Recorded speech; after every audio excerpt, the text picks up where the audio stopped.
అందరికీ నమస్కారం. నేను గోంగూర పచ్చడి చేస్తున్నాను.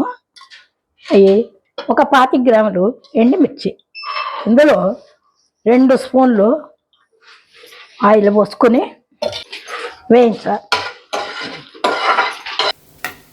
వేగిన ఎండుమిర్చి వేరే ప్లేట్లో వేసుకొని ఇప్పుడు గోంగూర మగ్గించుకుని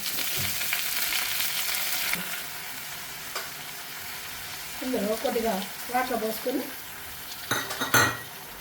మూత పెట్టుకొని ఒక 10 నిమిషాలు మగ్గించుకుందాం. ఒకసారి గోంగూర ఉడికిందేమో చూసుకుందాం. వాటర్ లేకుండా దగ్గరకు వచ్చే వరకు ఉడికించుకోవాలి.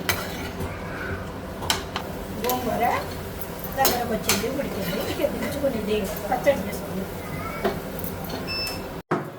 వేయించిన ఎండుమిరపకాయలు రోట్లో వేసుకొని ఉడుకు కాబట్టి సాల్ట్ ఎక్కువే పడుతుంది. 2 స్పూన్లు సాల్ట్ వేస్తుంది. దంచుకో.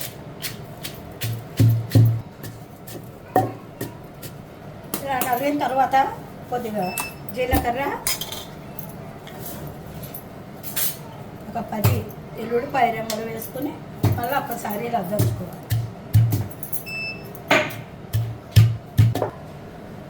ఇందులో ఉడికించిన గోంగూర వేసుకొని మళ్ళీ ఒక్కసారి దంచుకోవాలి. గోంగూర పచ్చడి రెడీ అయ్యింది. తీసుకొని ఒక ప్లేట్